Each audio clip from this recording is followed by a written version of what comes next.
Nanti mau sharing, bisa sharing gitu. Maksudnya jawabannya kayak gimana yang benar gitu. Mungkin kita urut apa mau gimana ya? Dari kelompok satu gitu urut.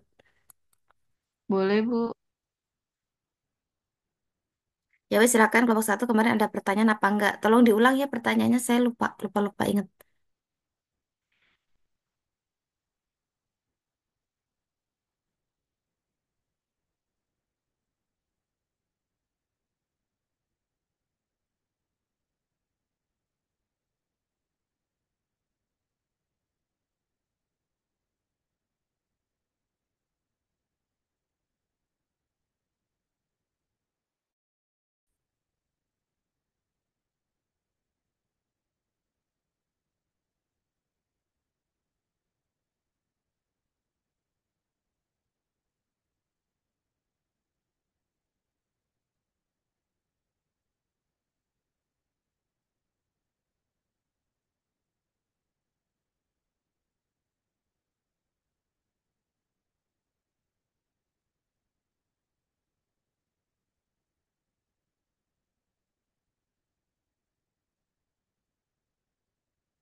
Belum ada respon, boleh nggak, Bu? Yang pertama presentasi sesuai urutan presentasi dulu, Bu.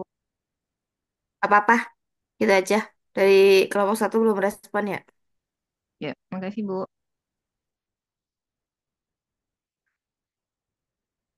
Izin Bu dari kelompok 7 Bu, ingin menjawab pertanyaan Ibu. Oh saya yang nanya ya. Iya, pertanyaannya itu proses fragmentasi DNA pada NGS menggunakan apa? Enzim kah, secara fisika, atau tergantung ukuran amplikon? Nah, kalau untuk fragmentasi itu Bu bisa secara fisika dengan sonifikasi. Tapi kalau sekarang tuh kebanyakan sudah menggunakan enzim Bu, biasanya pakai enzim transposase. Malah sekarang tuh kebanyakan kit udah pada pakai ini Bu, apa namanya? Bit link transposom. Jadi proses fragmentasi, penambahan adaptor sama purifikasi bisa dilakukan bersamaan. Terus yang amplicon base Bu, biasanya walaupun amplicon base tetap dilakukan fragmentasi Bu, tapi biasanya ada ketentuan. Kalau kit yang biasa saya pakai itu biasanya panjang amplikonnya itu di antara 150 sampai 500 base pair Bu. Oke. Berarti memang sudah ada itu juga ya produk komersilnya gitu. Maksudnya nggak Iya, biasanya. manual bener-bener gitu ya. Iya, biasanya udah satu set sih Bu dari library preparationnya biasanya dari awal Hmm, sampai loading udah ada tersedia Bu. oke. Itu. Oke, berikutnya. Itu kemarin pertanyaan saya cuma satu ya, Mas? Apa Iya, yang satu lain? Bu. Cuma satu Satu. kayaknya Bu. Dari kelompok lain, silakan yang kedua berarti kelompok berapa pun ya? Diselesaikan dulu kayaknya, Bu, kelompok 7, Bu. Kelompok tujuh bukannya sudah ya? Ada 3 pertanyaan sih, Bu. Oh, tiga ya? Oh, saya kira cuma satu. Silakan, Maksudnya silakan Ibu, diselesaikan dulu. pertanyaan Ibu cuma satu Bu, yang lain bertanya gitu Bu. Oh gitu ya Allah, mohon maaf saya salah paham ternyata. Ya silakan dilanjut dulu.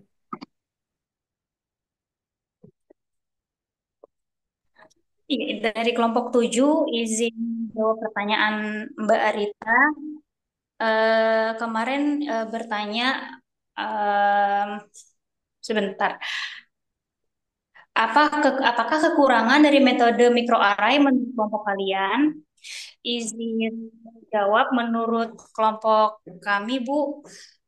Kekurangan dari metode microarray itu yang pertama kurang sensitif untuk gen dengan ekspresi rendah.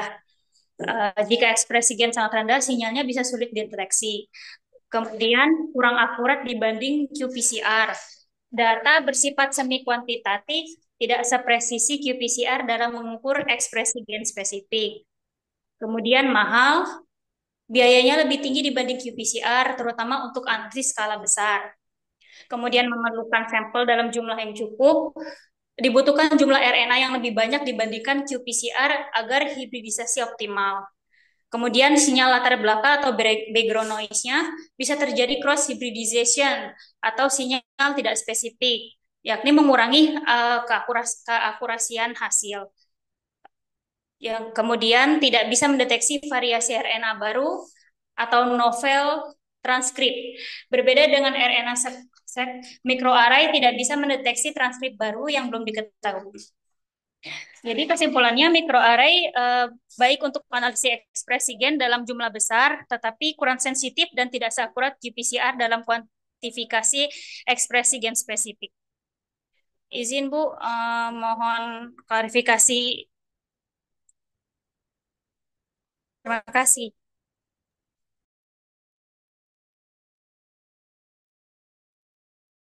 Sudah gimana dari penanya? Sudah merasa terjawab atau belum? Makasih, Mbak. Oke. Itu yang ditanya kemarin itu kan microarray ya. Microarray-nya itu yang untuk apa tuh? Yang untuk protein apa yang microarray yang buat RNA? Kemarin cuma dijelasin microarray versi umumnya sih, Bu. Makanya nanya itu. Untuk kelompok 7 kemarin yang dimaksud itu microarray apa? Blok aja lah, orang udah gak ada urusan.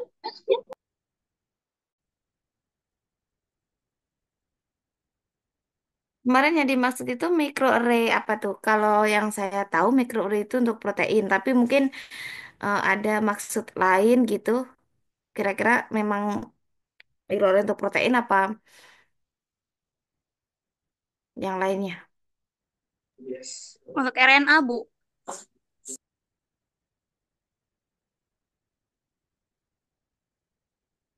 Ya, jadi microarray itu memang ada banyak ya aplikasinya. Bisa untuk protein, bisa untuk RNA, bisa DNA. Kalau tadi kan masalahnya dari kelompok 7 itu kan membandingkan dengan real time ya, kalau tidak salah tadi. Membandingkan dengan real time. Kalau microarray itu bisa menghitung, tapi dia ibaratnya tuh hanya tidak secara pasti ya, karena cuma dilihat dari intensitas. Intensitasnya tuh maksudnya kalau terang tuh terang banget, apa nggak terlalu terang gitu kan. Kalau real time bisa diidentifikasi bahkan sampai ke angka eksaknya berapa sih pastinya gitu menggunakan kurva standar. eh Jawabannya sih sudah betul, cuma saya agak kurang sepakat kalau misalkan dia disandingkannya dengan real time. Karena real time itu kan dia pada dasarnya itu kan mengukur, kalau kita berbicara tentang ekspresi gen, si real time itu dia mengukur banyaknya mRNA atau messenger RNA yang diproduksi oleh si sel. Padahal kan ekspresi, kalau kita ngomong ekspresi gen itu kan merujuknya kan ke protein. Sedangkan real time itu yang diukur adalah berapa banyak copy number atau jumlah dari mRNA. Karena asumsinya kalau sel mengalami transkrip, sorry bukan selnya ya. Sel di dalamnya itu ada DNA, DNA-nya itu di situ ada gen yang mengkode protein, nah gennya itu mengalami transkripsi menjadi mRNA, maka asumsinya seluruh mRNA yang ditranskripsi itu ditranslasi menjadi protein. Jadi real time itu dia ngitung mRNA, tapi dia menganggapnya sebagai ekspresi, padahal ekspresi itu adalah protein. Sementara mulai dari tahap setelah apa namanya, setelah proses transkripsi yang sudah jadi mRNA tadi, ternyata ada sistem regulasinya juga di situ. Ada sistem regulasi di mana mRNA yang dibuat itu tidak seluruhnya kemudian 100% akan diubah atau ditranslasikan ke protein. Kadang dia didegradasi malah gitu. Jadi ada mekanisme regulasi seperti itu. Sehingga kalau saya pribadi berpendapat bahwa untuk mengukur ekspresi gen itu sebetulnya kurang kurang akurat jika menggunakan real time karena real time itu dia yang diukur adalah mRNA. Jadi kita mengasumsikan bahwa seluruh mRNA itu akan berubah menjadi protein padahal sebetulnya tidak seperti itu. bias gitu ya datanya karena sebetulnya dari mRNA ke protein itu ada regulasi tersendiri. Kalau mikroarray untuk protein, ya mungkin memang iya dia tidak bisa menghitung secara pasti ya karena dia kan sifatnya hanya gambar terus dia pendaranya seperti apa gitu. Tidak angkanya, tetapi dia bisa menggambarkan jumlah proteinnya itu seberapa. Kalau ya sebenarnya mirip kayak elektroforesis ya. Oh itu pitanya lebih tebal, lebih terang, berarti lebih banyak gitu kan. Sama sih mikroarray juga gitu. Itu lebih terang, berarti dia lebih banyak dibandingkan dengan yang sampel yang pembandingnya seperti itu. Ya seluruh prosedur saya rasa ada kelebihan dan kekurangannya masing-masing sih. Tergantung tujuannya kita itu mau apa gitu. Jadi kalau ditanya kekurangannya apa yang disebutkan tadi, ya benar memang itu kekurangannya. Tetapi kalau disandingkan dengan real time dan real time dianggap lebih baik, itu yang saya agak kurang sepakat karena real time itu sebetulnya juga punya kelemahan gitu. Itu sih mungkin pendapat saya. Mungkin kalau ada yang ingin berpendapat atau mengajukan pertanyaan atau bahkan menyanggah, saya persilakan. Kalau tidak ada, kita bisa lanjut ke pertanyaan berikutnya. Oke, Bu. Kelompok Makasih, Bu. lanjut ke kelompok 2 dulu ya, Bu. Silahkan yuk. Boleh, boleh.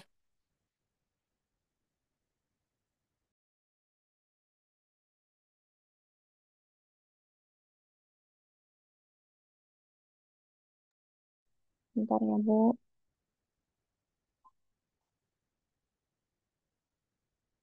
Pertanyaannya saya harus turun, Bu, sebentar.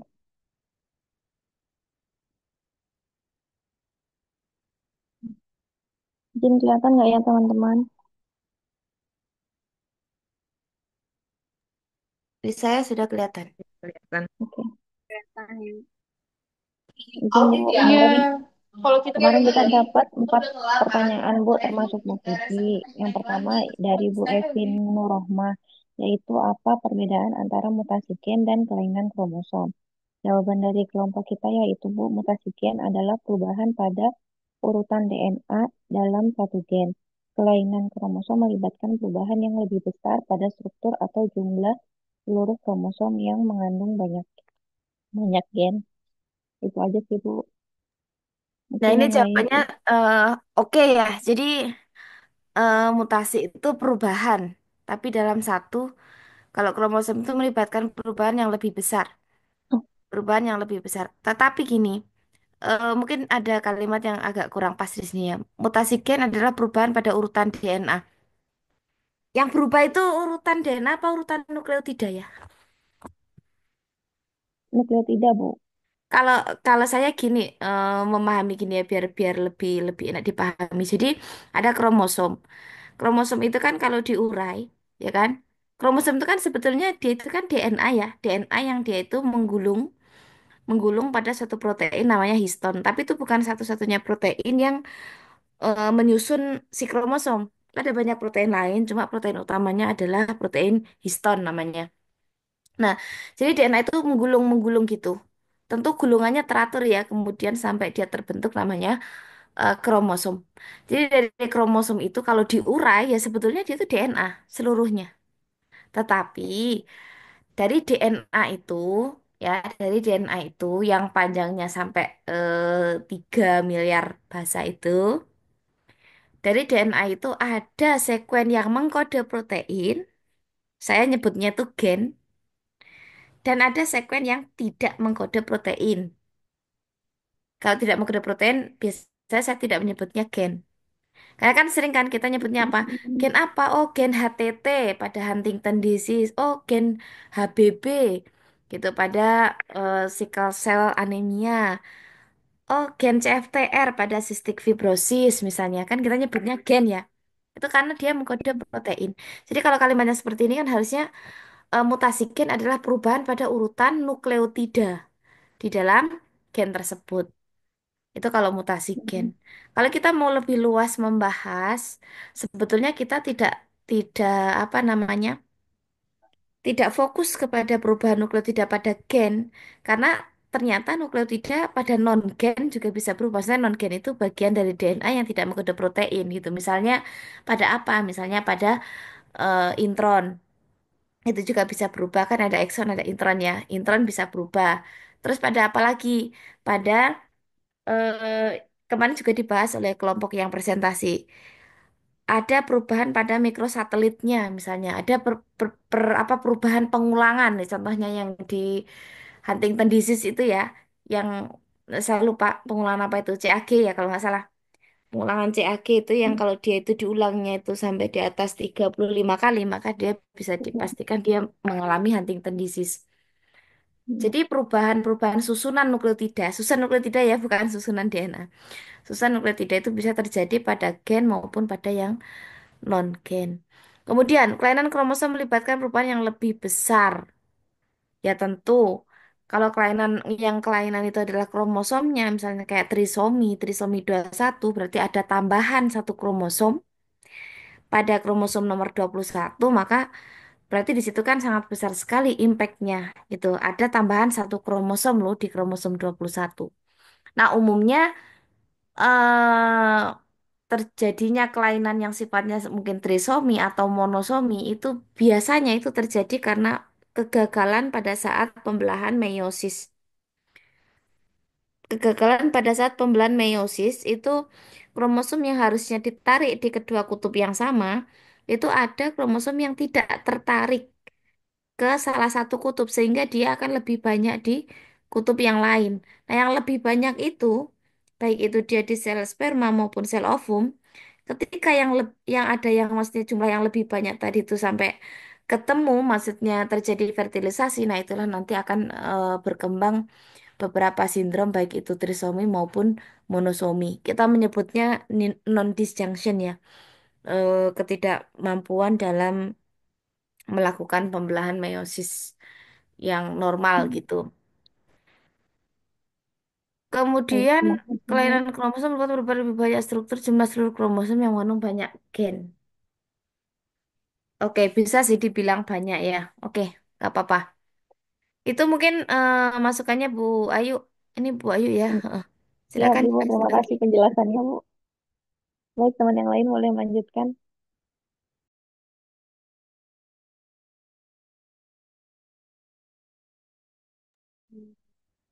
Untuk pertanyaan kedua, apa peran faktor lingkungan dalam penyakit genetik? Pertanyaan dari Mbak Rinci. Jawabannya, untuk terutama penyakit multifaktorial, faktor lingkungan seperti diet, gaya hidup, dan paparan zat kimia dapat berinteraksi dengan gen seseorang dan mempengaruhi risiko atau keparahan penyakit. Kira-kira ada tambahan ya, Bu?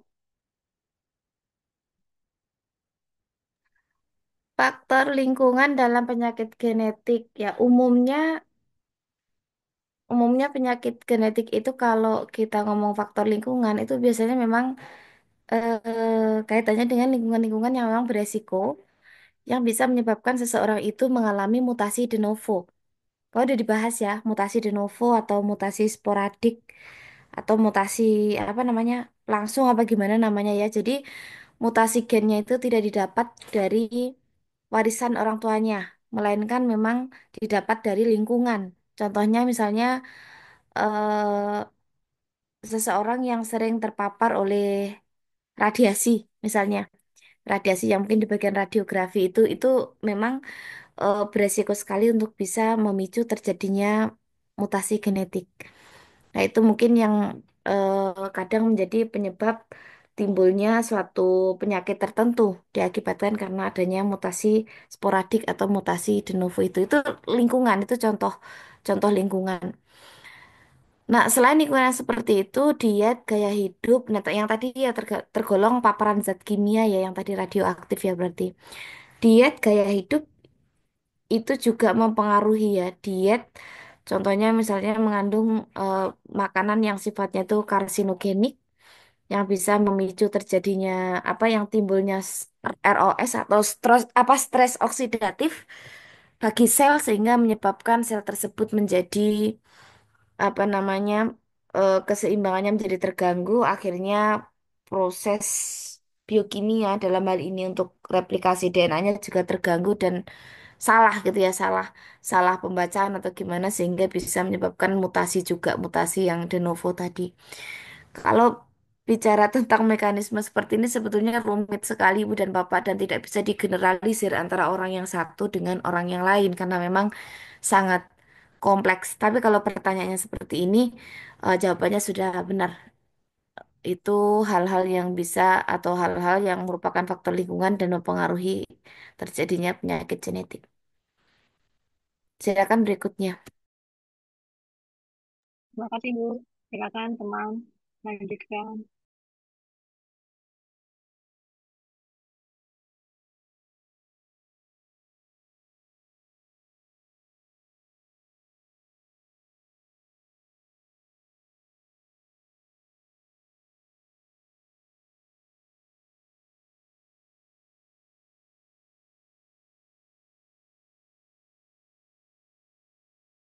Kayak kelompok 2 masih ada lagi pertanyaan. Izin, Bu, melanjutkan nomor 3 ya, Bu. Apakah penyakit genetik dapat diobati? Pertanyaan dari Bu Andri. Jawaban dari kelompok kita yaitu pengobatan untuk penyakit genetik sangat bervariasi tergantung pada kondisi spesifiknya. Beberapa penyakit genetik dapat disembuhkan, tetapi sebagian besar hanya dapat dikelola gejalanya. Ada beberapa pilihan terapi seperti yang pertama, terapi gen bertujuan untuk memperbaiki atau mengganti gen yang rusak, masih dalam tahap pengembangan untuk banyak penyakit. Yang kedua, terapi obat menggunakan obat-obatan untuk mengatasi gejala atau memperlambat perkembangan penyakit. Yang ketiga, terapi fisik dan okupasi, membantu meningkatkan fungsi fisik dan kemampuan sehari-hari. Yang keempat, perubahan gaya hidup dan diet, mengelola gejala dan mencegah komplikasi. Dan yang terakhir yaitu operasi untuk memperbaiki kelainan fisik. Izin segitu dari kelompok kita, Ibu. Jika ada yang ditambahkan, silakan. Ini jawabannya ya, kurang. Kurangnya gini, sebelumnya kita lakukan definisi dulu. Kita kasih definisi dulu penyakit genetik itu apa. Karena gini, orang kalau disebut penyakit genetik, itu pikirannya tuh udah yang penyakit yang diturunkan atau penyakit yang didapat dari nenek moyangnya gitu, dari orang tuanya atau dari mbahnya gitu. Sebagian besar orang kalau disebut penyakit genetik, pikirannya itu ke sana. Padahal penyakit genetik itu arahnya tuh bukan bukan di masalah penyakit keturunan gitu loh. Penyakit genetik itu bisa penyakit yang memang disebabkan karena adanya kelainan genetik. Tapi bukan berarti diturunkan. Contoh, kanker. Kanker itu juga penyakit genetik. Karena apa? Karena dia memang disebabkan karena adanya mutasi pada gen-gen tertentu. Tetapi apakah dia diwariskan? Tidak. Apa iya kalau misalnya perempuan penderita kanker payudara misalkan, terus laki-laki normal, terus mereka punya anak, terus apa iya si bayi ini langsung secara otomatis menderita kanker payudara? Kan tidak. Karena memang ya, itu tidak diturunkan. Itu penyakit genetik, tetapi itu tidak diturunkan. Kenapa tidak diturunkan? Karena rata-rata kalau kanker ya, saya tidak bilang semuanya, tapi rata-rata kalau kanker itu biasanya mutasinya itu mutasi sporadik atau de novo dan dia itu mutasinya pada sel-sel somatik atau sel tubuh. Misalnya kayak kanker hati, kanker ovarium, kanker payudara, kanker nasofaring, kanker paru-paru dan sebagainya. Itu kan di somatik ya, Bapak Ibu, itu di sel somatik, di sel tubuh. Jadi mutasinya itu bukan terjadi di sel gamet, bukan di ovum sama sel telur. Ovum sama sel telurnya tuh baik-baik saja gitu. Makanya kalau terjadi fertilisasi maka anaknya tidak serta-merta kemudian menderita penyakit yang sama gitu. Jadi eh, kita batasi kita kasih definisi operasional dulu bahwa penyakit genetik di sini adalah semua penyakit yang disebabkan oleh adanya kelainan genetik, tidak selalu penyakit yang diturunkan atau didapat dari nenek moyang. Apakah penyakit genetik dapat diobati?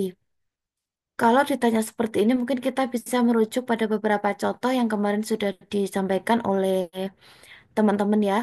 Ada cystic fibrosis, ada HTT, ada sickle cell anemia, ada thalassemia, ada hemofilia, ada kanker gitu ya.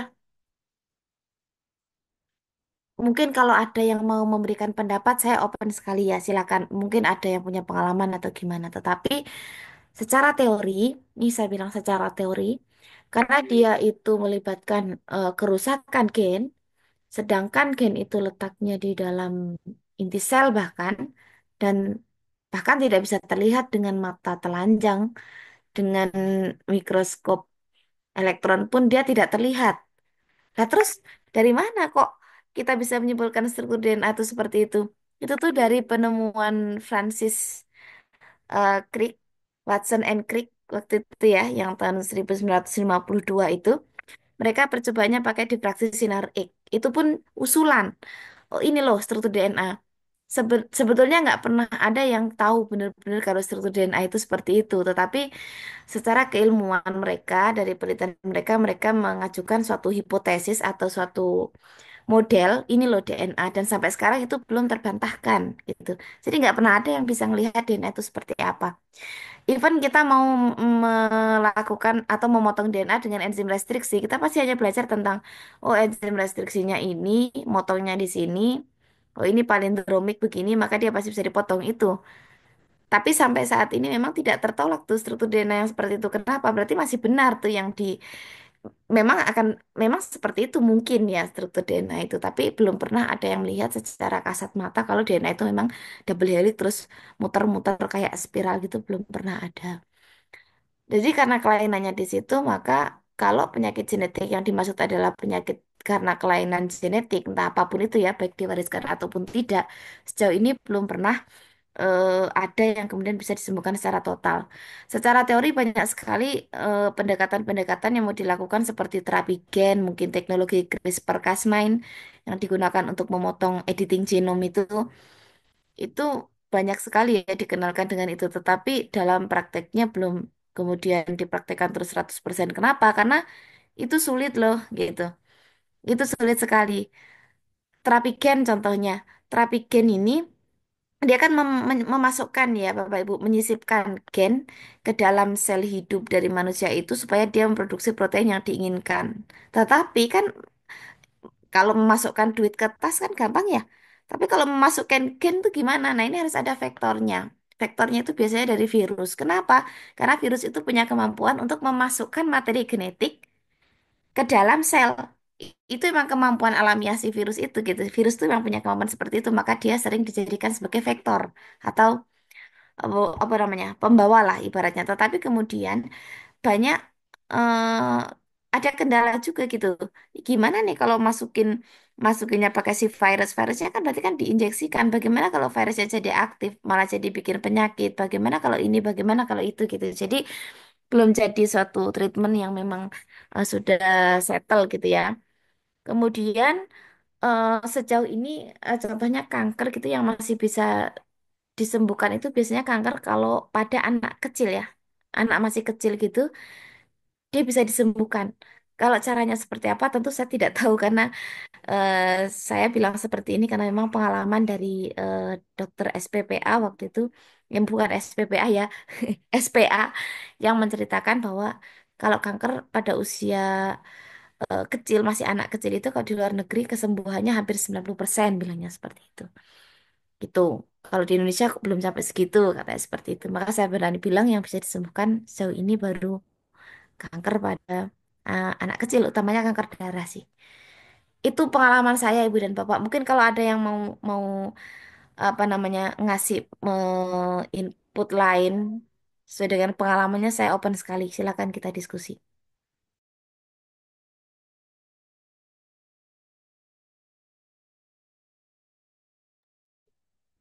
Terima kasih banyak Ibu. Ibu izin Bu, kalau untuk kanker Bu, biasanya kalau kata dokter-dokter ya Bu, Kebetulan kan mertua saya itu kanker serviks ya Bu, baru Iya. stadium 2. Mm-mm. Nah itu kalau dari dokter sih bilangnya udah sembuh ya Bu, cuman eh, apa namanya udah kemo Mm-mm. 3 kali, kemudian Mm-mm. operasi, kemudian lanjut kemo 6 kali. Sekarang Mm-mm. tinggal kontrol itu bilangnya sih untuk kontrol aja karena kalau kanker itu kan kemungkinan ada metastasis ya Bu, Oke, ada ya, penyebaran iya. tempat lain. Ya. Itu berarti kalau misalkan kanker itu bisa disembuhkan berdasarkan stadiumnya gitu kali ya Bu maksudnya. Ya, jadi kan yang tadi saya singgung sebentar itu Bu Ayu. Jadi karena mutasinya itu kan mutasi somatik. Somatik itu kan sel tubuh dan dia tuh terlokalisir. Mm-mm. Terlokalisir itu maksudnya misalkan dia kanker payudara ya berarti yang mengalami mutasi genetik itu ya di jaringan payudaranya itu, tidak di jaringan lain. Kecuali tadi kalau stage-nya Mm-mm. atau stadiumnya sudah tinggi dan terjadi metastasis. Nah itu jadi karena adesi antar sel itu kan menjadi lemah ya kalau pada sel kanker, maka dia rawan lepas kemudian masuk ke sirkulasi dan dia tuh nempel ke organ lain dan dia berkembang di situ. Nah, pas dia nempel, dia itu punya kemampuan untuk namanya angiogenesis. Dia punya kemampuan untuk membuat pembuluh darah baru sebagai jalan untuk apa namanya makanan tuh bisa masuk ke mereka gitu, oksigen, makanan dan seterusnya itu masuk ke mereka sehingga mereka bertumbuh menjadi kanker sekunder. Tapi kalau memang baru primer dan terlokalisir di situ, dari kanker itu sudah dihancurkan ya menggunakan kemoterapi atau radioterapi atau apalah itu, dan memang sudah tidak ada pas diperiksa sudah kankernya sudah menghilang ya sembuh berarti benar benar Oh, sembuh karena memang sudah hilang semuanya dan tidak ada sama sekali. Namun karena memang tadi saya bilang genetik itu kan kecil sekali dan tidak bisa dilihat ya. Mungkin secara pemeriksaan oh hilang gitu. Oh sembuh di biopsi atau di gimanain ya secara PA mungkin oh udah nggak ada lagi sel kankernya. Tapi kita tidak pernah tahu kalau ada tersisa satu atau dua sel yang mana sama sekali tidak kasat mata itu kan ya. Satu atau dua sel yang kemudian dia berkembang gitu. Masalahnya si sel kanker itu kan dia itu kan memiliki sifat immortal ya, tidak bisa mati, tetapi dia itu terus-menerus berkembang dan dia bisa menghindari sistem imun gitu. Makanya kan tidak jarang kemudian eh, dinyatakan sembuh tapi kemudian sakit lagi dalam beberapa tahun mm, kemudian gitu. Tapi ya semoga yang tadi Bu Ayu ceritakan memang sembuh total. Makasih Bu Ayu inputnya. mm. Iya, sama-sama. Makanya kayaknya eh, dari dokternya memang nggak boleh putus kontrol gitu Bu. Jadinya bertahap tapi 3 bulan, nanti 4 bulan, nanti 6 bulan, setahun. Jadi nanti Mm-mm, akan terus terus kontrol gitu Bu, bertahun-tahun ke depan gitu. Jadi nggak ada putusnya gitu loh Bu. Kayak untuk betul. memantau itu yang Ibu bilang tadi ya Bu. Mm-mm, betul-betul itu soalnya nggak kelihatan sama sekali itu Bu Ayu. Ya, terima kasih Bu. Sama-sama. Ini mana jawabannya pertanyaan saya yang terakhir ya? Saya lihat gak ada jawaban-jawaban lanjutannya. Jawaban Ya Bu, terakhir. mau di SS nih Bu. Oh iya, Bentar silakan. Bu. Hmm,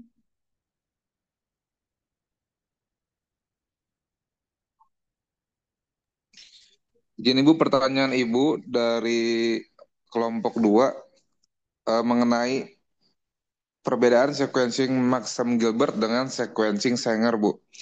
Ditinjau dari metodenya untuk yang Maxam Gilbert, yaitu pemutusan rantai kimiawi dan sequencing Sangernya terminasi rantai enzimatik. Dari ditinjau dari agen sebagai agen pemutus bahan kimia spesifik biasa, kemudian untuk sangernya di deoksinukleotidanya trifosfat DDN TPS. Dari segi proses, yaitu modifikasi dan pemutusan DNA yang sudah ada. Kemudian yang disanger, sintesis DNA baru yang dihentikan secara acak. Dari segi labeling, labeling radioaktif di ujung 5 menit DNA awal. Lanjut disanger label pada DDN TPS, radioaktif atau fluorescence. Kemudian dari segi popularitas, untuk Maxam Gilbert kurang populer saat ini, dan untuk sequencing Sanger, metode dominan untuk sequencing generasi pertama. Demikian Ibu jawabannya untuk pertanyaan Bu Puji kepada kelompok 2. Oke, di saya ini dulu Pak. Ini bukan 5 menit ya Pak, ini 5 aksen. Ya Bu, maaf Masa Bu, masa second Bu. ada 5 menit Siap, dari awal Pak? siap. Ini mungkin kalau saya minta menjelaskan tidak membaca ini tetapi secara konsep mungkin agak-agak bingung ini mungkin. Padahal sebetulnya perbedaan antara sequencing Maxam Gilbert dengan Sanger itu pada dasarnya cuma ada di satu hal, Pak. Itu kaitannya dengan kalau Maxam Gilbert itu pakai reagen kimia, kalau sequencing itu pakai enzimatik. Udah, itu udah sebetulnya. Dia pakai kimiawi karena memang ditambahi regen-regen tertentu yang bisa menyebabkan pemotongan pada nukleotida. Nah, potongan-potongan itulah yang kemudian di elektroforesis juga. Elektroforesisnya sama, elektroforesis kapiler. Jadi nanti yang ukuran kecil itu akan muncul duluan, yang ukuran lebih besar itu akan munculnya belakangan. Terus nanti yang label yang ditempelin itu, label radioaktif itu nanti akan terdeteksi oleh si detektornya gitu. Nah, kalau sequencing sangar itu kenapa disebutnya pakai enzimatik? Karena dia prosesnya sama seperti kalau kita melakukan PCR konvensional. Kita PCR konvensional dulu pakai polimerase, kemudian nanti tapi ditambahi yang harusnya kita hanya menggunakan DNTPS atau DNTPS itu kan bisa DATP, DCTP, DGTP sama DTTP. Nanti kita memasukkan juga di situ DDNTPS. Deoksi apa sih namanya di deoksi nukleotide trifosfat. Nanti kalau ketempelan sama di DNTPS ini baik itu DDN apa namanya baik itu AT maupun G dan C itu nanti proses sintesis dari si DNA polimerase itu akan terhenti. Jadi akan terbentuk fragmen. Ketika sintesis terhenti dia akan terbentuk fragmen. Sintesis terhenti terbentuk fragmen. Terus sama juga nanti di elektroforesis kapiler pada akhirnya. Yang kecil duluan, yang besar belakangan. Pas dia lewat itu nanti ada detektor yang akan membaca. Nah, umumnya kalau pada sequencing itu pakai fluorescence. Gitu, Pak. Memang yang paling banyak dipakai sekarang Sanger. Maxam Gilbert tidak dipakai kenapa ribet? Prosesnya lebih ribet daripada Sanger sequencing. Kira-kira seperti itu masukan atau koreksi dari saya. Baik Ibu, terima kasih Bu. Terima Sami-sami, kasih, silakan Bu. lanjut. Sekian dari kelompok 2 ya, Bu. Boleh lanjut kelompok 3 katanya. Kelompok 1 sama kelompok 4 nggak ada pertanyaan ya, Bu? Nggak ada ya, kok bisa ya? Kemarin tentang apa kelompok 1 sama 4 ya? Bisa tanyain nih.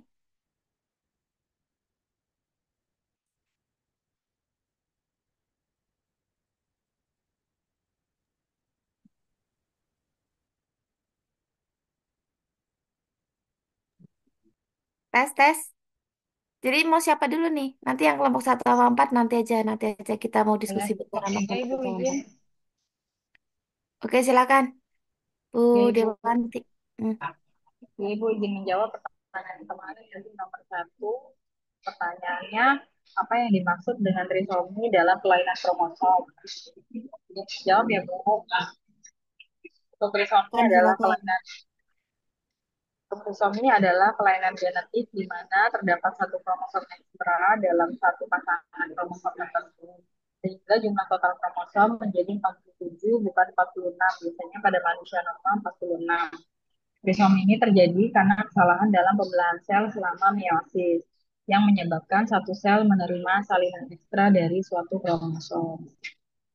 Jadi Bu jawabannya apa ada yang ditambahkan? Betul. Trisomi berarti 3 kan. Ada tambahan jadi 47. Kalau monosomi berarti dia jadi kekurangan 1. Jadi jumlah kromosomnya totalnya 45. Betul, Bu. Itu juga karena tadi kesalahan atau ketidaktepatan pada saat proses meiosis. Jadi baginya tidak seimbang. Lanjut. Untuk pertanyaan kedua, Ibu, adakah contoh lain penyakit yang disebabkan kelainan ulang kromosom kromosom? Yang jawab ya, Bu. Contoh penyakitnya Izin, adalah izin Bu, pertanyaannya boleh diulang. Jauh sekali ini saya dengarnya. Bu. Saya lagi di bengkel, Bu. Jadi maaf ya, Bu, kalau nggak Oh, terdengar lagi di bagus. bengkel. Iya. Adakah contoh penyakit yang disebabkan kelainan jumlah kromosom seks Oh atau ya, cerita. gonosom? Ya, Mm-mm. untuk dijawab ya Bu. Untuk contoh penyakitnya di sini sindrom triple X. Dia kromosomnya 47 yaitu XXX. Biasanya terjadi pada perempuan dengan kromosom X tambahan. Dengan ciri-ciri penyakit, ciri-ciri orangnya tinggi badan di atas rata-rata, kesulitan belajar ringan, siklus menstruasi normal, dan dapat memiliki keturunan. Beberapa kasus mengalami gangguan perkembangan motorik. Ada yang ditambahkan Ibu izin? Kalau sindrom Klinefelter, yang sindrom Klinefelter itu yang punya XXY, jadi kan XXX ya. Jadi ada namanya sindrom Klinefelter. Itu juga karena adanya kromosom ekstra pada kromosom nomor 23 atau gonosom. Itu saya nambahin contohnya aja sih, Bu. Tadi kan nyebutkan yang triple X tadi ini juga ada namanya sindrom Klinefelter, dia XXY.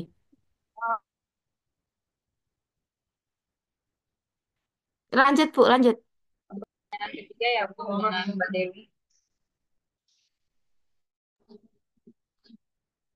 Izin Bu, saya akan mencoba menjawab pertanyaan nomor 3 dari Bu Atik tentang apa artinya hubungan buruk antar fenotip dan materi kromosom.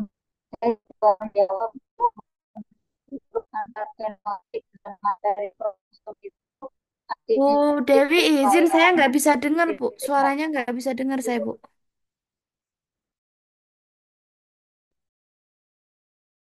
Saya coba menjawab pertanyaan dari Bu Atik, Bu. Oh ya, ini udah bisa. Ya, pertanyaannya itu apa artinya hubungan buruk antar fenotip dan materi kromosom? Jawaban saya ini Bu, ketidaksesuaian atau ketidakseimbangan antara karakteristik fisik atau fisiologis atau fenotip dengan struktur atau jumlah kromosom, atau dengan kata lain terjadi ketika kelainan genetik atau kromosom itu tidak selalu menghasilkan gejala yang sama, atau ketika individu itu menunjukkan gejala tanpa adanya perubahan dalam jumlah kromosom. Mungkin begitu Bu. Koreksi Bu. Coba izin diulang pertanyaannya, Bu. Saya agak belum nangkep. Pertanyaan dari Ibu Atik, Ibu, hubungan buruk antar fenotip dan Ya, materi halo. kromosom itu artinya Izin apa gitu Bu? eh, untuk pertanyaan nomor 3, untuk kelompok 3 yaitu apa yang dimaksud dengan hubungan yang buruk antar fenotip dan materi kromosom.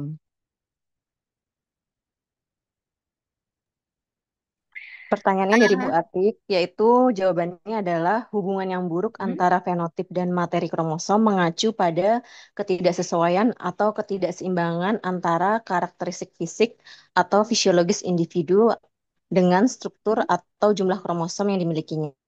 Ini bisa terjadi dalam beberapa kondisi. Singkatnya, hubungan buruk antara fenotip dan materi kromosom terjadi ketika kelainan genetik atau kromosom tidak selalu menghasilkan gejala yang sama atau ketika individu menunjukkan gejala tanpa adanya perubahan besar dalam jumlah kromosomnya.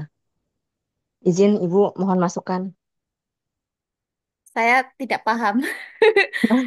Saya jujur tidak paham dari sisi pertanyaannya saya kurang paham dan dari sisi jawabannya juga saya kurang paham. Karena hubungan Mhm. buruk antara fenotip dengan materi genetik pada kromosom. Siap. Saya agak nggak ngerti nih kenapa ada hubungan buruk ya mereka itu. Karena gini, izin mungkin yang dimaksud gini. Jadi kita tuh mengenal dua istilah, ada namanya fenotip sama genotip. Fenotip sama genotip. Fenotip itu adalah sesuatu yang tampak, bisa dilihat, bisa diperiksa, bisa diamati. Fenotip itu Hmm. sesuatu yang tampak, yang mana dia itu adalah hasil dari genotip dan interaksinya dengan lingkungan. Contoh, nih kalau saya terlalu melibet. Jadi Sip. kalau genotip itu gennya, Bu. Genotip itu gennya. Kemudian dia berinteraksi dengan lingkungan untuk menimbulkan adanya si fenotip tadi. Fenotip itu yang bisa teramati. Misalnya seperti eh, punya gen, dapat gen nih dari orang tua rambutnya keriting. Dua-duanya gen alel satu keriting, alel yang lain juga keriting. Ternyata dia jadinya secara fenotip ya keriting. Karena memang dia secara genotip itu keriting gitu.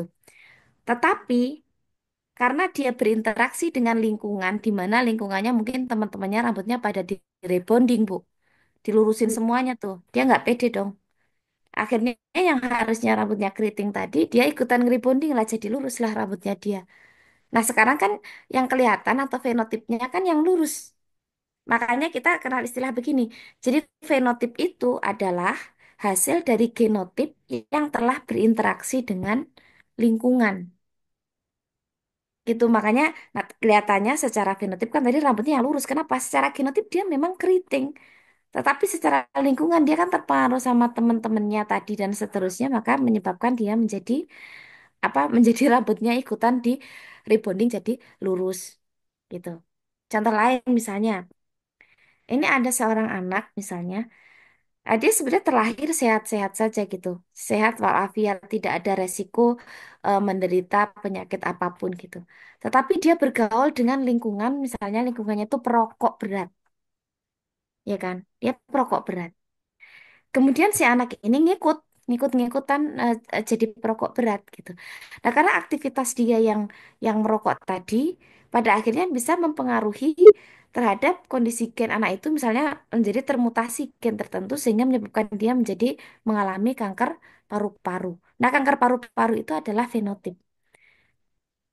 Bukan nampak secara kasat mata ya, Bu, tetapi kan bisa diperiksakan. Oh, itu kanker paru-paru. Itu hasil dari apa? Dari genotipnya dia tadi yang dia itu sudah berinteraksi dengan lingkungan. Nah, saya nggak tahu apakah yang dimaksud dengan hubungan buruk itu apakah maksudnya itu genotipnya terutama pada orang-orang penderita sindrom ya, terutama entah sindrom Turner, Klinefelter, sindrom Down dan seterusnya, di mana dia itu bisa menghasilkan tampilan fisik atau fenotip yang tidak bagus. Contoh, kalau orang sindrom Down, kan secara fisik sudah tidak bagus kan, Bu? Karena sindrom Down itu, dia itu ada tiga kromosom di kromosom 21 atau trisomi. Dan dia itu ada di sel gamet. Maka seluruh tubuh orang itu, selnya itu ada 47 kromosomnya, Bu. Karena selnya itu ada 47 kromosomnya, maka kemungkinan untuk disembuhkan secara teori ya Bu, saya tidak berani melangkahi Tuhan ya. Secara teori itu tidak bisa disembuhkan karena seluruh selnya sudah seperti itu. Dan secara fenotip dia kelihatan. Misalnya yang mungkin matanya gimana, mukanya gimana, posturnya gimana, kekuatan tulangnya gimana, itu kelihatan. Beda halnya dengan yang tadi pertama kita diskusikan tentang apa kanker. Kalau kanker itu kan dia memang didapat. Dan mutasinya itu kan mutasi secara di sel somatiknya saja. Tapi ketika seluruh sel yang mengalami mutasi di sel somatik itu dimatikan, apa namanya, dimusnahkan, entah itu dengan cara kemoterapi ataupun radioterapi, maka pasien akan dinyatakan sembuh. Beda halnya dengan sindrom tadi. Mungkin yang dimaksud interaksi buruk itu ya Bu ya. Saya nggak paham sama Siap, pertanyaannya, Bu. perjawabannya. Terima kasih penjelasannya, Ibu. Oke, Bu. bisa Selanjutnya dilanjut Ibu nomor kembali. 4, Bu. Ya, Nggih. nomor 4 pertanyaan.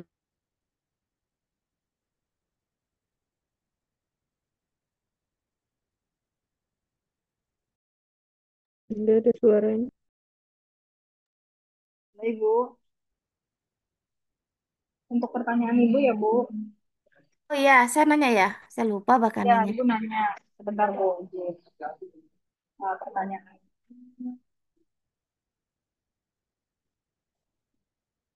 Untuk Ibu, pertanyaannya, apakah karyotyping dapat dilakukan pada sel eritrosit?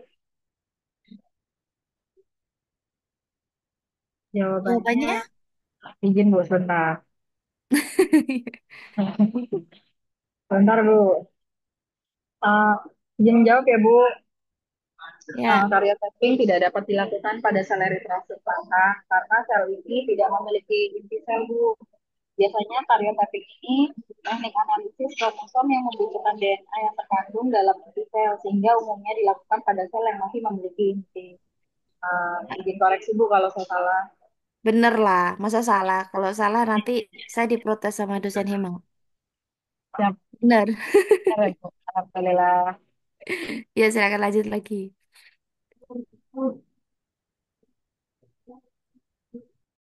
Masih ada Mbak Dewa, udah habis belum? Bentar, aku lihat Sudah, dulu. saya sudah 5 pertanyaan. Berarti lanjut kelompok 8 ya katanya. Nah, kan kelompok Oke. 8. Baik, kami dari kelompok 8 izin menjawab pertanyaan dari Bu Puji terkait penerapan terapi di Indonesia, Ibu ya. Pertanyaannya kemarin itu. Iya, iya, iya di Jadi, Indonesia. ya baik Bu. Jadi di sini kami menjawab. Jadi yang pertama itu terapi target untuk kanker itu diantaranya trastuzumab, itu terapi untuk kanker payudara dengan ekspresi HER2 positif. Yang kedua, imatinib untuk leukemia myeloid kronis atau CML dengan mutasi BCR-ABL. Lalu ada erlotinib dan gefitinib itu untuk kanker paru dengan mutasi IGFR. Lalu pembrolizumab dan nivolumab imunoterapi untuk kanker paru dan melanoma, dan bevacizumab itu untuk kanker kolorektal dan kanker serviks. Yang kedua, terapi target untuk penyakit lain itu diantaranya ivacaftor, itu untuk fibrosis kistik dengan mutasi spesifik pada gen CFTR. Meskipun terapi ini tuh masih terbatas di Indonesia. Selain itu ada monoclonal antibodies untuk autoimun. Itu contohnya rituximab untuk rheumatoid arthritis dan lupus. Lalu terapi target untuk diabetes dan hipertensi itu dia terapi berbasis GLP-1 agonis untuk diabetes tipe 2. Dan yang terakhir ini teknologi pendukung personalized medicine di Indonesia, itu tes genetik, itu sudah diterapkan di salah satu rumah sakit, contohnya di Rumah Sakit Kanker Darmais yang menyediakan tes biomarker untuk terapi target. Selain itu juga ada next generation sequencing. Jadi untuk menganalisa mutasi genetik yang menentukan pilihan terapi. Berikut Ibu, mungkin dari Ibu ada yang mau dikoreksi. Nggak cukup. Cukup, baik Bu. Terima kasih. Ya, sama-sama. Lanjut, lanjut. Sama ini Bu, saya menjawab pertanyaan dari Mas Zidan yang kemarin. Sebentar.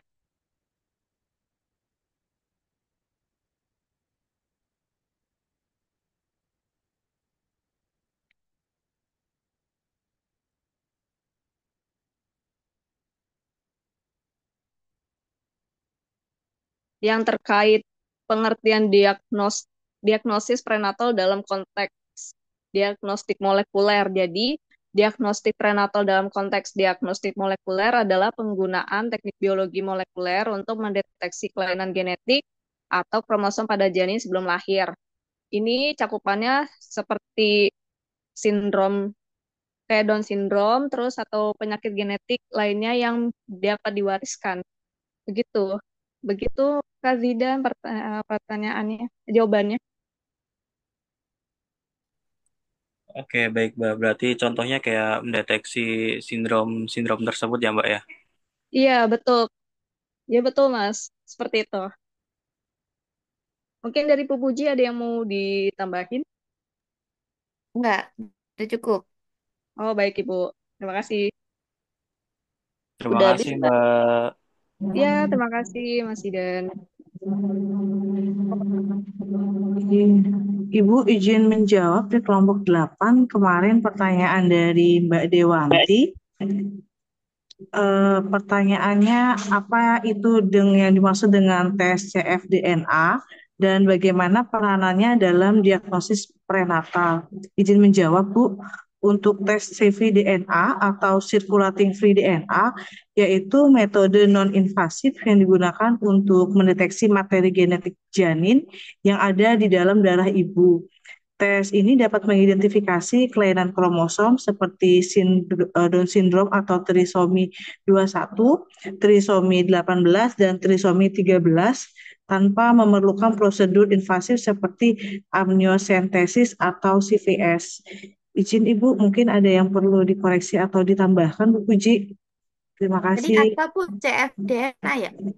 Siap, Bu, CFDNA. Apa itu CFDNA? Izin, Bu. Apa, Bu? CFDNA itu apa? Circulating free DNA, Bu, untuk pemeriksaan non ya, yang mendeteksi Yes. materi genetik janin pada dalam darah ibu, kan ibu Oh, hamil. oke, circulating free ya.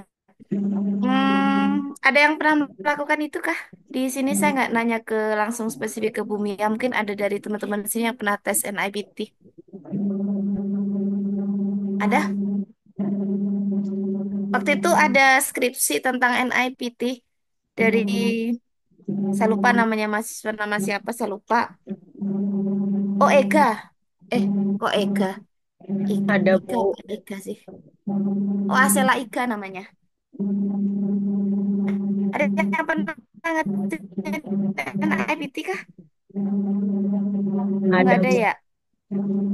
Ya waktu itu ada yang ngerjain. Oh siapa? Arita Bu. Bu Arita. Bu Arita. Saya nanya dong. Ganti saya nanya ke Bu Arita nih. Kalau ngerjain NIPT itu pakai cfDNA itu kan ada rasio ya Bu. Perbandingan antara gennya ibu sama gen materi genetik ibu sama materi genetik si bayinya itu kenapa kayak gitu ya Bu? Bisa tolong sharing ke kita dong Bu? Dia sih metodenya pakai Nexik ya Bu.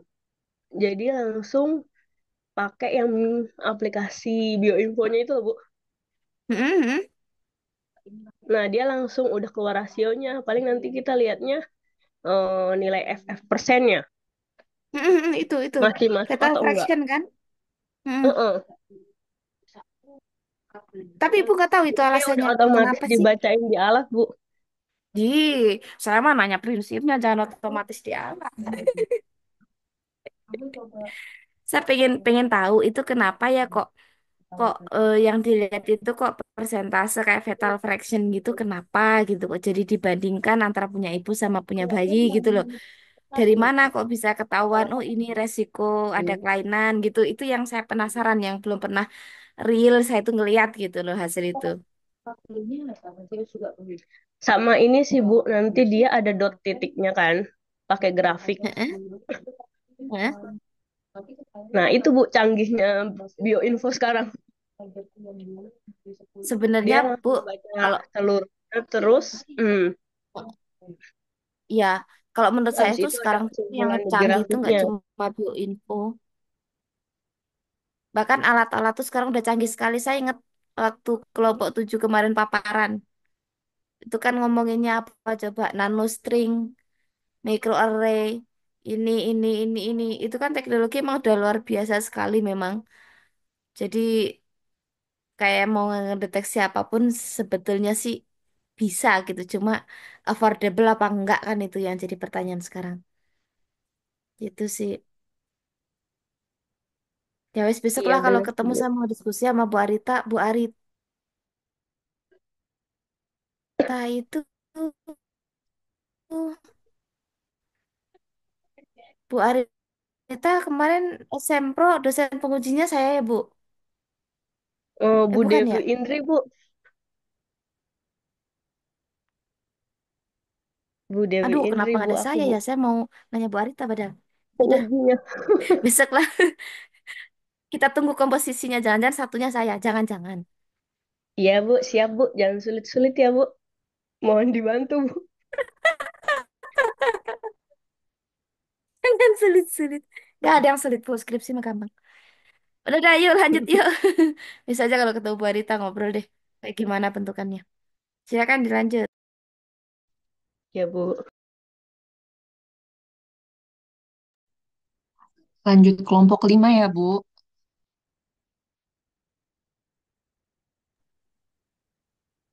Dari kelompok 5, ini saya Eri akan menjawab pertanyaan dari Mbak ER yang bagaimana sih metode Sanger itu kan apa untuk deteksi apa itu ya HBB ya. Sebenarnya sih saya sendiri aja belum pernah apa anu Sanger kan, tapi secara garis besarnya ya biasa apa kayak DNA di apa diekstraksi amplifikasi terus nanti di pas Sanger sequencingnya biasalah tambahin DNTP di DNTP terus hasilnya nanti kan di elektroforesis nanti hasilnya kan bentuk yang kayak apa kayak kromatogram gitu kan terus nanti di apa dipadakan sama itu referensi HBB-nya nanti kesimpulannya apa secara teknis saya kurang tahu sih jadi itu garis besarnya Mbak Er. Ya terima kasih.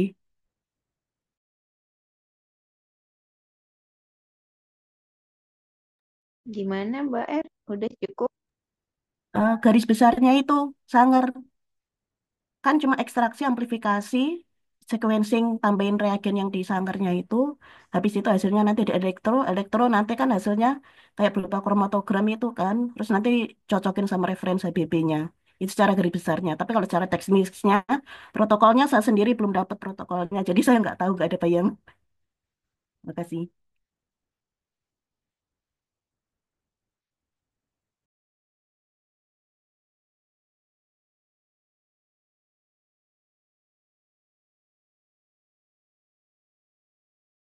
Masih ada dari kelompok 5 pertanyaannya? Masih ada satu lagi, Mbak. Lanjut Mbak. Pertanyaannya dari Mbak Linda. Apa alasan HPV DNA testing lebih sensitif dibandingkan dengan pemeriksaan pap smear? Nah, kenapa HPV DNA testing lebih sensitif?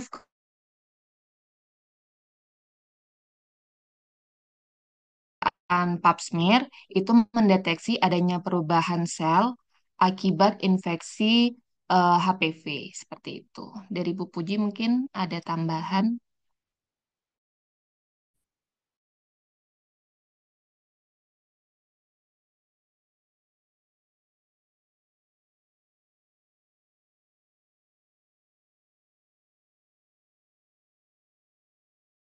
Lagi sholat kali Ibu.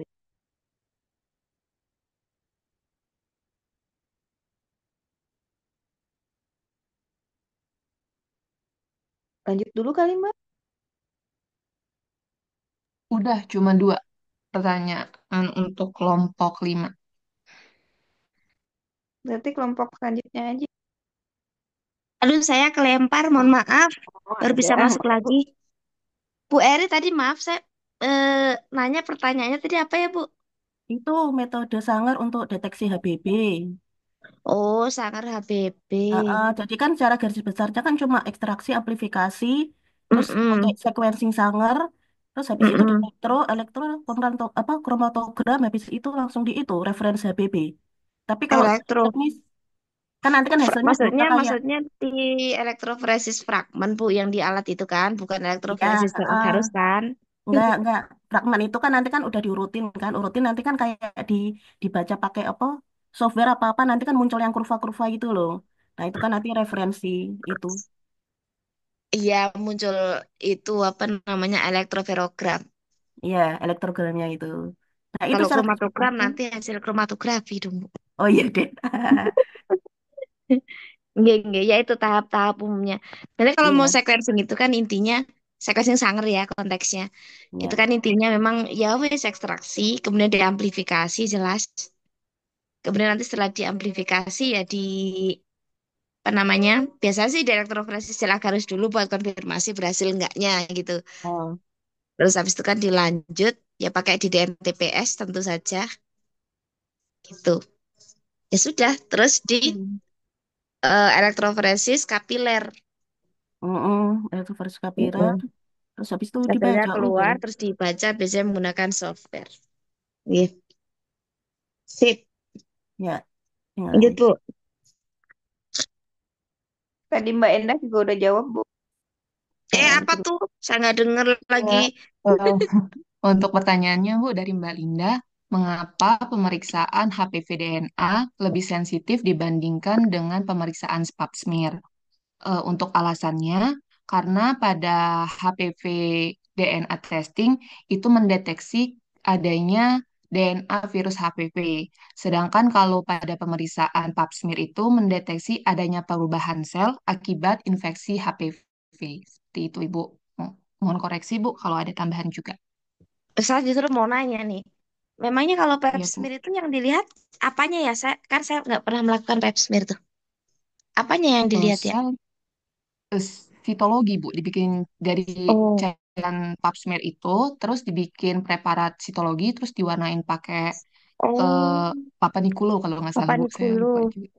Heeh. Iya, Citologi ya, oke oke. iya, Bu. Iya, logikanya sih gini ya. Kalau kenapa sih sering banget ya disebut-sebut, iya PCR gold standar gitu. Kenapa sih kok dibilang gitu?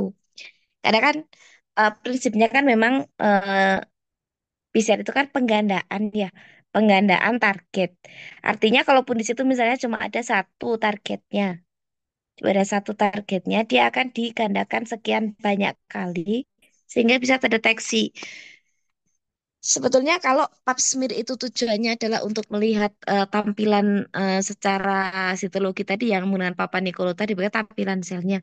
Itu yang dilihat itu selnya apa sih itunya Bu, virusnya bukan kan? Itu kan virus kan? Selnya, Bu. Iya, tapi Selnya kan? aktivitas sel akibat infeksi dari virus itu gitu, Bu. Oh, aktivitas sel akibat Heeh. Oh ya, berarti kan Jadi butuh virus setelah dalam jumlah setelah banyak ya. ya betul, Bu. Ya Betul. itu dia. Kalau virusnya belum belum Belum banyak banyak, kan, belum ya mengakibatkan abnormalitas pada sel gitu kan, Bu. belum mengakibatkan. Jadi kelihatannya kayak normal. Tapi kalau menggunakan PCR kan satu materi genetik pun kan bisa digandakan. Kan analoginya kalau template-nya misalnya cuma ada satu di situ, kemudian di siklus yang pertama dia jadi dua, kemudian jadi empat, jadi enam, dan seterusnya ya wes kebayang aja sih dipangkat sampai 40 siklus misalnya kan itu jatuhnya udah jutaan ya jutaan mah insya Allah sih kebaca ya. Itu sih kenapa dia dibilang lebih itu. Lebih lebih bagus lah ibaratnya. Oke lanjut. Untuk kelompok 5 udah selesai, Bu, pertanyaannya. Berikutnya habis. Lanjut, lanjut kelompok 6 Bu, boleh? Oh, silakan. Ya, untuk pertanyaan yang pertama dari Bu Puji, kenapa bayi lahir sehat tapi dapat mulai terdeteksi talasemia pada bulan ke-6? Jawabannya, bayi yang lahir dengan thalassemia biasanya tampak sehat karena masih menggunakan hemoglobin janin Bu, HbF, yaitu jenis hemoglobin yang khusus diproduksi selama dalam kandungan. Setelah lahir, tubuh bayi perlahan mulai mengganti HbF dengan hemoglobin dewasa yang berfungsi sepanjang hidup. Proses ini terjadi bertahap dan biasanya mencapai titik penting sekitar usia kurang lebih 6 bulan, sehingga talasemia baru terdeteksi setelah 6 bulan, Bu. Oke, Eh, Bu Iin. Bu Iin iya. asli Jakarta. Oh, asli Subang, Bu. Itu Sunda ya, Bu? Iya, Sunda. Pantesan ya tadi tuh pas nyebutnya apa namanya? Nyebut F itu jadi P. Saya Oh udah iya, kepikiran maaf, ini Bu. pasti Iya, orang Sunda nih. Saya pikir iya, maaf, Bu. bukannya rasis Suka ya. Tapi keceletot, Bu. tapi HBF. emang iya ya. Iya, Gak bisa apa-apa sih sih, Bu. nyebut F. Bisa, tapi kan udah kebiasaan ya, Bu ya. Wes, nggak Iya, apa-apa ya. Jawabannya udah bener kok. iya. Keren. Lanjut ke pertanyaan selanjutnya, ya, Bu. Yuk. Ya, Ibu izin menjawab pertanyaan yang kedua untuk kelompok 6. Apakah dimungkinkan ada laki-laki carrier hemofilia? Kenapa?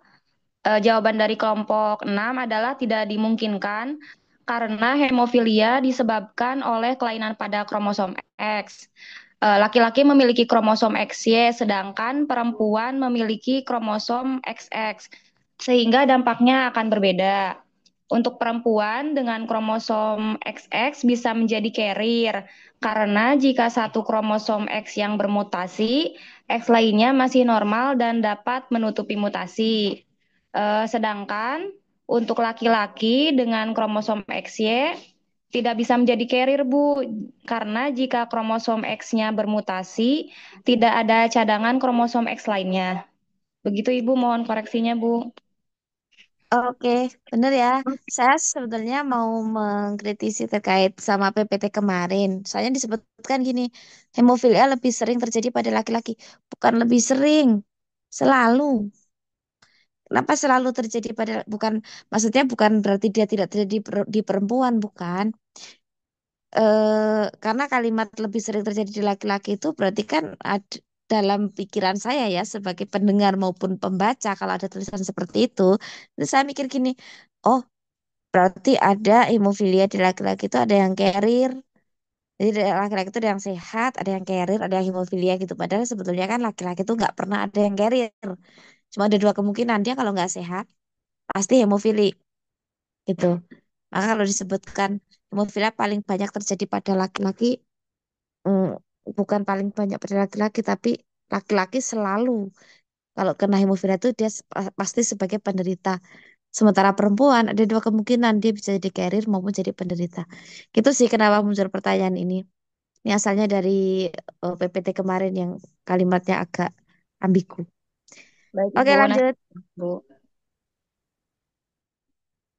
Ya, pertanyaan selanjutnya dari Mbak Ismitra.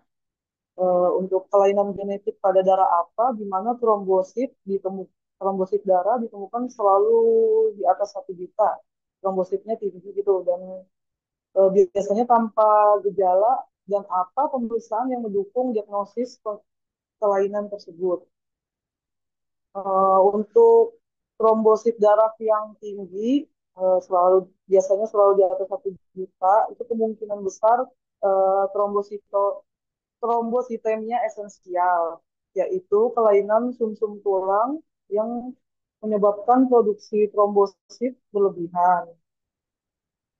Yang ini di mana ini disebabkan oleh mutasi genetik seperti pada gen JAK2, CAR ataupun MPL. Untuk mendiagnosis atau memastikan diagnosisnya, biasanya bisa dilakukan tes hitung darah lengkap, biopsi sumsum tulang, tes faktor pembukuan darah, dan juga tes mutasi genetik. Sekian, Ibu, jawaban dari kami. Ya, saya sih kalau ditanya seperti itu pasti saya bilang saya nggak tahu jawabannya apa gitu karena itu secara hematologi ya, secara hematologi kenapa. Tapi benar yang disampaikan oleh kelompok tadi, kalau saya pribadi berpendapat karena yang jumlahnya tidak normal itu kan salah satu dari komponen darah ya. Nah, berarti kan harusnya memang dievaluasinya di mana? Berarti di sumbernya dong. Siapa yang membuat? Oh, sumsum tulang. Berarti memang biopsi di sumsum tulang. Kemudian ditunjang dengan pemeriksaan-pemeriksaan yang lain seperti tadi disebutkan ada darah lengkap, kemudian eh, pengecekan jenis mutasi tertentu. Tetapi memang kan biasanya apa ya dugaan misalnya untuk mengalami apa gitu kan dia kan asalnya memang dari data yang diperoleh dari pemeriksaan-pemeriksaan penunjang kayak misalnya pemeriksaan darah lengkapnya itu gimana, pemeriksaan yang ini gimana, yang ini gimana, baru nanti kan agak mengarah, oh kayaknya kecurigaannya ke sini deh. Nah, dari arah kecurigaan tadi mestinya itu yang di apa namanya yang diperiksa lebih lanjut gitu. Kalau tadi disebutkan misalnya parameternya seperti jaktu. Jaktu itu kan biasanya mutasi jaktu itu kan terjadinya pada CML ya. CML atau AML ya kalau nggak salah ya. Mutasi JAK2. Jadi mungkin kalau dicurigai, oh ini kayaknya kanker darah deh misalnya. Berarti kan bisa tuh pemeriksaannya dengan eh, JAK2 misalnya. Tapi JAK2 itu sebetulnya eh, yang saya pahami ya JAK2 itu bukan semata-mata ditentukan untuk menegakkan diagnosis, tapi dia sama fungsinya dengan BCR-ABL yaitu untuk penentuan regimen terapi yang paling tepat untuk suatu jenis kanker darah tertentu. Itu mungkin itu eh, bukan masukan juga sih dari saya, itu cuma pendapat saya. Barangkali ada yang mau berpendapat dari mahasiswa yang lain juga dipersilakan. Makasih Bu, soalnya ada kenalan tuh Bu, dia trombositnya di atas 1 juta terus, tapi belum ada penegakan diagnosisnya. Tuh, kasih Bu. Tapi itu nggak pernah disuruh periksa darah lengkap gitu Bu, misalnya. Darah lengkap aja Bu, yang lainnya kayaknya belum, soalnya belum ada diagnosisnya dia. Nggak pernah disuruh, nggak pernah dilihat SADT-nya misalnya. Kurang tahu Bu, kalau itu. Dia, soalnya dia sehat-sehat aja. Biasanya cuma kontrol darah lengkap aja. Dia sehat-sehat aja ya. Aduh, kok bingung. Anak Voltek juga itu Bu, Aduh, mana Poltek? tapi yang kebidanan Bu. Gitu ya. Kenapa ya? Ya, Tapi makasih kalau Bu. biopsi sumsum tulang itu sakit sekali. Oke, Bu. Udah Ya. habis kayaknya pertanyaannya. Sudah habis ya? Oke. Udah. Kemarin memang materi yang disampaikan per kelompok itu kan lumayan tumpang tindih ya kalau saya perhatikan gitu. Ya nggak apa-apa, memang materinya akan setumpang tindih itu gitu. Karena misalnya membahas tentang perkembangan metode diagnostik mesti kan ngomongin NGS, ngomongin microarray dan seterusnya. Tapi di bagian lain kan juga dibahas tentang oh penyakit ini diagnosisnya pakai ini gitu kan. Termasuk menyebutkan alat-alat yang tadi disebutkan pas membahas tentang perkembangan metode diagnostik. Jadi memang agak tumpang tindih. Tapi nggak apa-apa. Jadi kan sekarang jadi lebih lebih terpapar ya ada beberapa istilah ya dari kemarin untuk kita kita dapatkan gitu ya. Ada beberapa penyakit genetik yang mungkin kita sepakati saja bahwa penyebutan penyakit genetik itu jangan melulu merujuk pada penyakit yang diperoleh karena warisan nenek moyang atau warisan orang tua, tetapi dia lebih kepada penyakit yang disebabkan karena adanya kelainan, kelainan secara genetik. Maka kalau ngomong penyakit genetik, jadi pikiran kita tuh nggak boleh langsung mikir, oh keturunan. Enggak. Penyakit genetik ya bisa aja penyakit yang barusan didapatkan karena mutasi de novo atau mutasi sporadik kita ngomongnya. Mungkin itu. Alhamdulillah ya ada 2 kelompok yang tidak dapat pertanyaan, tidak kena pertanyaan saya juga karena memang pembahasannya juga cukup eh, pengulangan dari yang sebelumnya gitu. Mungkin yang perlu saya notice lagi ya dari pembagian kelompok kemarin itu yang kelompoknya Bu Eri Inta waktu membahas tentang deteksi dini. Itu yang kemarin juga sudah sempat saya sampaikan sekilas ya, namanya deteksi dini itu kan berarti mendeteksi sebelum terjadi. Kalau mendeteksi setelah terjadi ya namanya bukan deteksi dini, tetapi ya menegakkan diagnosis saja. Nah, kemarin yang paling mencolok itu yang sudah dikoreksi juga sama Bu Eri. Contohnya BCRABL pula, BCRABL itu bukan deteksi dini. Orang kalau sudah mengalami itu itu kan digunakan untuk penegakan, bukan penegakan diagnosis ya, itu digunakan untuk menentukan regimen terapi apa yang tepat. Ya artinya kan berarti sudah terdiagnosis, berarti bukan deteksi dini lagi namanya gitu. BRCA kemarin benar. BRCA itu sebetulnya mutasi di BRCA itu meningkatkan resiko terjadinya kanker payudara maupun kanker ovarium itu. Terus apalagi jenis ada namanya MSI, microsatellite instability. Itu pada kanker kolon. Kalau dia terdeteksi pada usia muda, terdeteksi MSI high ya, microsatellite instability-nya itu high dan dia di usia muda, itu biasanya dia merupakan apa namanya kalau tidak salah ya namanya sindrom Lynch gitu, Lynch syndrome di mana dia biasanya tuh didapat dari yang dari nenek moyangnya. Misalnya nenek moyangnya tuh rata-rata penderita kanker yang sama dan juga akan memberikan resiko yang sama besar pula kepada anak keturunan di bawahnya nanti. Ada yang seperti itu. Itu kan sebenarnya deteksi dini ya. Artinya kan kalau seseorang terus keluarganya ternyata ada penderita kanker kolon yang memiliki profil MSI-nya high, berarti kan dia harus waspada karena dia memiliki resiko lebih tinggi untuk bisa mengalami kanker yang sama. Terus NIPT itu juga termasuk deteksi dini. Kan dideteksi dulu nih kemungkinan seperti apa. Secara teoritis ya sekali lagi Ibu dan Papa memang secara teoritis saja yang bisa kita lakukan. Artinya bukan berarti 100% oh pasti enggak. Ya namanya ketentuan Allah Subhanahu wa taala mah kita nggak ada yang tahu ya. Bisa jadi kan kalau Allah berkata lain kan bisa jadi lain juga gitu hasilnya. Tapi secara teori kita memahami seperti itu dan kita juga punya privilege untuk mengatur hidup kita dan bisa memilih untuk menentukan saya harus gimana nih. Misalnya kayak yang kasus talasemia misalnya.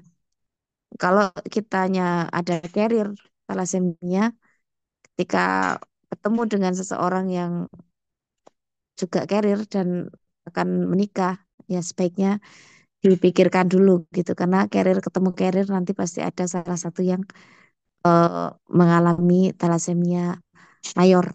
Bisa seperti itu. Itu mungkin kata-kata penutup untuk materi kita terkait dengan penyakit genetik dan peranakannya yang banyak sekali kemarin. Ada yang mau ditanyakan secara umum atau cukup kita sudahi? Sudah jam berapa ini? Udah waktunya masak, Bu? Cukup, Bu. Cukup, Bu. Sudah waktunya masak. Baik, terima kasih Ibu dan Bapak atas partisipasi aktifnya. Insya Allah kita akan sambung di pertemuan berikutnya. Nanti kita akan diskusi ya tentang hasil hasil meskipun tidak dipraktekkan, tetapi tentang hasil yang kemarin sempat saya kirim kita mendiskusi dulu sebelum kita nanti ujian ujian teori maupun ujian praktik. Itu saya tutup sampai di sini. Assalamualaikum warahmatullahi wabarakatuh. Waalaikumsalam Waalaikumsalam. warahmatullahi Terima kasih, Bu. wabarakatuh. Warahmatullahi Terima kasih, Bu. wabarakatuh. Sama.